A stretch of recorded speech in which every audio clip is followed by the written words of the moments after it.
मेरे प्यारे दोस्तों, मित्रों और साथियों, सादर नमस्कार। मैं हूं आपका इष्ट मित्र दोस्त मिस्टर शांतिलाल डंसेना, बड़े डूमरपाली, रबड़सन, खरसिया, जिला रायगढ़, छत्तीसगढ़, भारत से हूं। मित्रों, एक बार गायत्री महामंत्र का और संपुट के साथ में महामृत्युंजय मंत्र का उच्चारण मेरे साथ साथ में करने का प्रयास करें। भावना करें हमारे गुण, सौभाग्य और जो श्रेष्ठ कर्म है उसमें एक विशेष प्रतिक्रिया हो रही है और अंदर बाहर से पवित्र होने की पूर्ण रूप से संभावना उमड़ रही है और हम अंदर बाहर से ओतप्रोत हो रहे हैं। सूर्य के प्रकाश की किरणें शरीर के रोम रोम कण कण में प्रवाहित हो रही है और हमारा जीवन तेजोमय, प्रकाशमय बनती चली जा रही है। इसी भावना के साथ में एक बार गायत्री महामंत्र और संपुट के साथ में महामृत्युंजय मंत्र का उच्चारण मेरे साथ साथ में करेंगे। ओम भूर्भुवः स्वः तत्सवितुर्वरेण्यं भर्गो देवस्य धीमहि धियो यो नः प्रचोदयात्। उस प्राण स्वरूप, दुखनाशक, सुख स्वरूप, श्रेष्ठ, तेजस्वी, पापनाशक, देव स्वरूप परमात्मा को हम अपनी अंतरात्मा में धारण करें। वह परमात्मा हमारी बुद्धि को सत्मार्ग की ओर प्रेरित करे। ओम हौं जूं सः ओम भूर्भुवस्वः ओम त्र्यंबकं यजामहे सुगंधिं पुष्टिवर्धनम् उर्वारुकमिव बन्धनान् मृत्युर्मुक्षीयमामृतात्। ओम स्वः भुवः भुः ओम सः जूं हौं ओम। मृत्युंजय महादेव त्राहि मां शरणागतं जन्म मृत्युजरा व्याधि पीडितं कर्म बंधनाय। ओम असंभवं संभव कर्तमुद्यतं प्रचंड झंझावृतिरोध सत्समं युगस्य निर्माण कृते समुद्यतं परम महाकालमं नमाम्यहम्। ओम अस्तो मा सद्गमय तमसो मा ज्योतिर्गमय मृत्युर्मामृतं गमय। परम पूज्य गुरुदेव, वेद मूर्ति, तपोनिष्ठ, युग दृष्टा, युग प्रवर्तक, युग ऋषि, पंडित श्री राम शर्मा आचार्य जी, परम वंदनीय माता जी भगवती देवी शर्मा जी और आद्य माँ गायत्री माता, धरती माता, भारत माता, प्रकृति, पर्यावरण, सूर्यदेव, महाकाल भगवान, सरस्वती माँ, लक्ष्मी माता, सभी ग्रह नक्षत्र, अखिल विश्व ब्रह्मांड के सभी देवी देवताओं के सूक्ष्म संरक्षण में जितने भी हमारे यूट्यूब चैनल के माध्यम से, फेसबुक के माध्यम से और व्हाट्सएप स्टेटस के माध्यम से वीडियो देख रहे हैं, सुन रहे हैं, समझ रहे हैं, ऐसे हमारे प्रिय आत्मीय, आदरणीय, सम्माननीय, परम हितैषी हमारे देवतुल्य भाइयों, देवी स्वरूपा माताओं, बहनों, आप लोगों को मेरा सादर प्रणाम। आप लोग हमारे इस YouTube चैनल वीडियो को पहली बार देख रहे हैं तो इसको सब्सक्राइब जरूर कर दें। बेल आइकन का जो घंटी है उसको भी क्लिक कर दें और विशेष रूप से ऑल ऑप्शन का चयन करना होगा ताकि हर रोज़ का नोटिफिकेशन सबसे पहले आपको उपलब्ध हो सके। शुरू से अंत तक जरूर देखें, सुने, समझें, अनुभव भी करें। मन का है उचित लगे, अच्छा लगे तो आप हमें एक लाइक जरूर दें। इष्ट मित्रों के पास शेयर भी करें। कोई विशेष संशोधन करना है तो आप हमें कमेंट बॉक्स पर सूचित करें और आगे भविष्य के लिए मार्गदर्शन भी दें। आपका मार्गदर्शन ही हमारे श्रेष्ठ जीवन का आधार है। मित्रों, आप लोग हमारे इस YouTube चैनल वीडियो को, फेसबुक वीडियो को देखते हैं तो आपको मैं हृदय से आभार व्यक्त करता हूं और धन्यवाद देता हूं। ऋषि चिंतन के सानिध्य में से आज का जो एक बहुत ही अद्भुत और जो जीवन को सुविकसित करने वाले महत्वपूर्ण सुविचार है आपके पास प्रस्तुत करने का प्रयास कर रहा हूं। प्रार्थना जो है जीवन का एक अविच्छिन्न अंग होना चाहिए। जीवन अगर हम जीते हैं और उसमें वास्तविकता का ज्ञान नहीं होता है और अपने वैकल्पिक साधनों के अनुसार जीवन को व्यवस्थित नहीं बना पाते हैं तो फिर जीवन जो है निरर्थक कहलाती है और निकृष्ट दिशा की ओर आगे बढ़ती है, जिससे मानवीय जो सतोगुणी है उसका अभिवर्धन नहीं हो पाता है।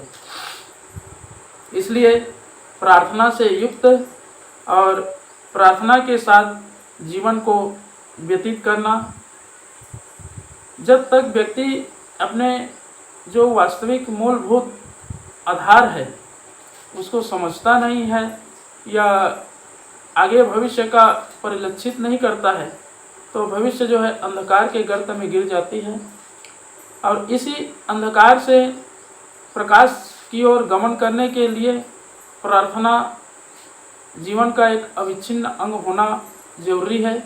जब तक हम प्रार्थना के साथ जुड़ते हैं, ईश्वर की पूजा करते हैं, आराधना करते हैं, आरती करते हैं, उपासना करते हैं, साधना करते हैं, तो जीवन जो है प्रस्फुटित होता है और हर प्रकार के अच्छे कार्यों में अनुसंधान करता हुआ जीवन का सदुपयोग होता है। जो व्यक्ति जीवन रूपी समय का पूर्ण रूप से सही उपयोग करता है, उसका जीवन देवतुल्य माना जाता है और जितने भी कार्य हैं सब परमात्मा के अनुरूप होते हैं। परमात्मा ने व्यक्ति को विशेष रूप से अनुदान और वरदान दे करके इस पृथ्वी पर भेजा है और हम उसी अनुदान वरदान का दुरुपयोग करते हैं, प्रार्थना से रहित हो जाती है, प्रार्थना युक्त जीवन नहीं होता है, तो जीवन जो है कलमश कसाय से भर जाता है और भविष्य जो है आगे नहीं बढ़ पाता है। इसलिए भविष्य को आगे बढ़ाने के लिए दैवी आत्म संकेतों का निरूपण करें और जितने भी बुद्धि, विवेक, विचार, कर्म होते हैं उसको व्यवस्थित और सुसज्जित बनाएं। उसी में जीवन है और उसी में सज्जनता है और उसी में वातावरण जो है दिव्य बनता है। व्यक्ति का विचार ही वह सिद्धांत है जिसके आधार पर चल करके अपने लक्ष्य को भी प्राप्त करता है और आने वाले भविष्य का निर्माण करता है। इसलिए मित्रों, प्रार्थना को अपने जीवन का एक अभिन्न अंग और अविच्छिन्न अंग बना करके चलें। उसी में सज्जनता है और उसी में सच्चाई है, सत्यता है। अगर हम सत्य को मजबूती के साथ में अपने जीवन में लागू करते हैं, सिरोधार्य करते हैं, तो जीवन जो है उत्कृष्ट दिशा की ओर आगे बढ़ती है। ऋषि चिंतन के सानिध्य में से आज का जो एक बहुत ही अनमोल महत्वपूर्ण से विचार है वो है प्रार्थना जीवन का अविच्छिन्न अंग बने। बहुत ही अनमोल से विचार है। विचारों के अनुरूप ही मानसिक चेतना का स्वरूप गठित होता तथा जीवन क्रम का नियोजन बन पड़ता है। इन्हीं के अनुरूप ईश्वरीय चेतना से संबंध का स्थापन अथवा विच्छेदन होता है। पोषक विचार और पोषक शब्द हमारे शुभ की भूमिका हैं। वे आने वाले प्रभात की सुनहली रश्मियाँ हैं। विधेयात्मक विचारों से जीवन एवं जगत में हमारे लिए शुभ के आविर्भाव की भूमिका बन जाती है। शुभ विचारों का अवतरण निश्चित हो जाता है। मित्रों, इसके विपरीत विरोधी विचार शुभ की भूमिका को नष्ट करते हैं। इनका प्रवाह हमें अंधकार की ओर ले जाता है।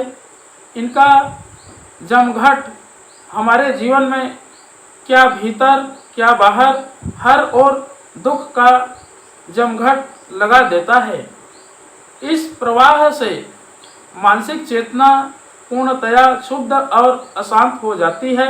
ऐसी स्थिति में आंतरिक शक्तियों की अभिव्यक्ति की सारी संभावनाएं समाप्त प्रायः हो जाती हैं।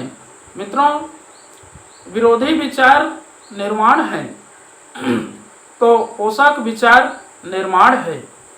ईश्वर मंगलमय है, शिवत्व से परिपूर्ण है। वह हमारे लिए मंगल का विधान करते हैं। हमारे पोषक विचार प्रार्थनाएं ईश्वरीय चेतना से सामंजस्य का स्थापन करते हैं।